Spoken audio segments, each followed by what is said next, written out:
On vient rencontrer cette fois chez Ébénisterie Malin. C'est un beau nom, c'est un nom accrocheur avec des gars qui sont accrocheurs parce qu'ils sont sympathiques et aussi connaissent le travail bien fait. Et j'ai nommé Carl et Steven. Bonjour à vous deux. Bonjour. Salut. Vous êtes connus dans une autre vie, les amis, il faut raconter. Et dans un tout autre département, on travaille avec les chapiteaux dans l'événementiel.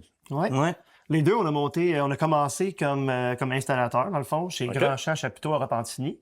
On a monté tranquillement les grades jusqu'à temps qu'on tourne dans les bureaux. On a fait de la vente ensemble pendant une couple d'années. On a travaillé 10 ans au total ensemble avant de racheter l'ébénisterie. Ça, c'est bon. Quand on s'entend bien, ça veut dire qu'on peut partir une business ensemble. C'est on un peu connaît ce nos qui forces est et nos arrivé. faiblesses. Oui, exact. Ton beau-père?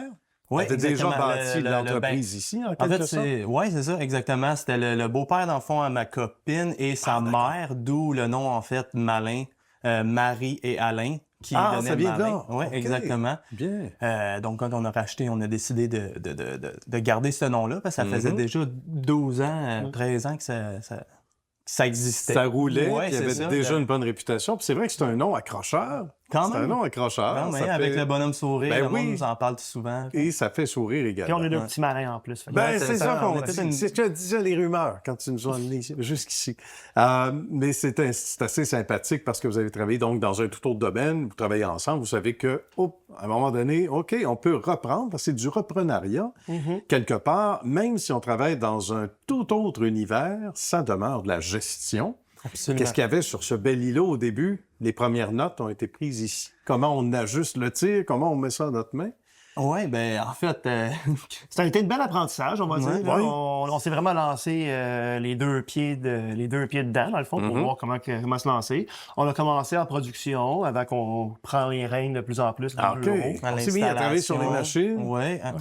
Là, ça va faire 2 ans, dans le fond. C'est notre 3e année qu'on commence là. Puis là, cette année, notre plus gros défi, c'est d'enlever les petits outils qui nous restent dans nos mains. Ben oui! Il faut les enlever puis les donner aux ébénistes temps plein. À temps plein. Pour mieux gérer, oui, c'est ça. C'est ça, la gestion d'entreprise. Ben oui, ça, c'est bien. Travailler davantage dans les bureaux, puis les ébénistes vont être contents. Ils vont en faire retrouver leurs outils. Juste pour eux autres. On cherchait l'outil en question. Mais jusqu'à maintenant... Moi, c'est lui qui perd les outils. C'est ça, hein? C'est ça qu'on m'avait dit. Oui. On a chacun nos forces. Pas de rechercher, ça m'a dit ça. Carl, il perd ses outils, attention, laisse pas de crayon, laisse pas de micro. Mais blague à part, c'est le fun parce qu'il y a aussi eu des différences depuis votre arrivée, messieurs, c'est le nombre de livraisons par semaine. Produit final, des cuisines, entre autres. Oui, mais en ce moment, on livre environ 1 à 2 cuisines par semaine. Ça, c'est sur le côté résidentiel. Commercial, quand on fait du multilogement, on peut monter à 2 ou 3 cuisines par semaine, 4, dépendamment de la grosseur. Mais on se situe pas mal là-dedans. Alors, on peut faire un projet très complexe par semaine assez aisément. Bien. Et ça, c'était important. Je disais, les premiers dessins, quand on met la patte sur une entreprise ou qu'on crée une entreprise, on a des objectifs. Il y avait des objectifs au tableau? C'est sûr. C'est sûr qu'on voulait amener l'entreprise à un prochain niveau. On a beaucoup innové, que ce soit les matériaux qu'on utilise. On utilise des pattes ajustables, on a des tiroirs en métal ajustables, etc., qu'il n'y avait pas avant. Donc, tout ça a amené quand même à un autre niveau. On a triplé le chiffre d'affaires la première année. La première année, il faut le faire. Là.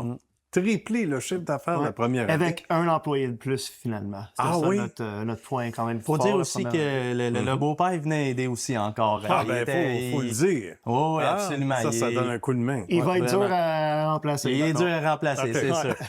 C'est bon, toujours ça. Il livre en masse. Son empreinte est là. Ben, il faisait 40 ans qu'il faisait ça, donc. Ben oui, il veut pas. Puis comme quoi, c'est la preuve pour ceux qui nous regardent, qui sont peut-être des entrepreneurs dans l'âme, pour certains de nos téléspectateurs, certaines de nos téléspectatrices qui se disent « Hey, moi, je peux très bien œuvrer dans un domaine où j'ai un peu moins d'expertise, mais je m'entoure des vrais. Souvent du fondateur ou peu importe. Puis, je garde cette personne-là, j'arrive à moi-même apprendre dans le domaine, avoir les bonnes personnes. Puis parlant d'avoir les bonnes personnes, vous avez engagé aussi entre-temps. Donc, le nombre d'employés a augmenté. Et on y va toujours en fonction des besoins. Donc, les besoins grandissant, ça prend un peu plus de monde autour de la table. Exact. Là, on est rendu à 6. On pense peut-être engager encore peut-être cet été, dépendamment de ce qu'on va avoir sur la table. Mais c'est beaucoup sur la manière qu'on produit, notre manufacture en tant que telle. On voit quand même étant donné qu'on vient tous les deux d'un milieu manufacturier avant, on a pu appliquer quand même beaucoup. On a appris sur le lean manufacturing, sur comment on optimise nos processus internes. Puis on a vraiment poussé comment on procède, comment on fait nos processus internes. Ceux qu'on engage sont meilleurs que nous. Là. Nous, on est vraiment plus à la gestion d'entreprise. C'est d'avoir vraiment la bonne équipe au bon moment, à la bonne place. Puis on voit ça souvent, même des gens qui ont des entreprises dans différents domaines, ne peuvent pas être experts dans tout, mais ils ont des bonnes personnes. Exact. Puis, en plus de la production, on s'entoure avec la Chambre des commerces du Grand Joliette. On est très actifs quand même là, puis ils nous ont vraiment propulsés. D'ailleurs, on a gagné un prix, un Excelsior au début de l'année. Félicitations. Un prix en reprenariat, d'ailleurs. Relève d'entreprise. Bien. On a gagné en fierté, d'ailleurs. Fait que la Chambre des commerces nous ont vraiment beaucoup aidé. La CDEJ, qui est la Corporation de développement économique de Joliette, qui nous ont aidé beaucoup à l'achat initial. On fait affaire officiellement avec un coach entreprise aussi depuis 2 mois maintenant. Fait qu'on pousse beaucoup sur la structure. On a aligné vraiment là, pour construire une base solide, puis partir de là, puis... C'est sérieux. Oui, puis on prend les choses sérieusement aussi, ce défi-là. Et on n'a pas peur de prendre aussi les bouchées doubles et savoir qu'il n'y a rien qui se gagne facilement non plus. Donc, il faut prendre les bons moyens, les bons outils dans tous les sens du terme. C'est un grand bonheur. Alors, merci à vous deux, les amis. Bonne suite de succès, pour le plaisir de se revoir. Merci beaucoup. À la prochaine. Merci.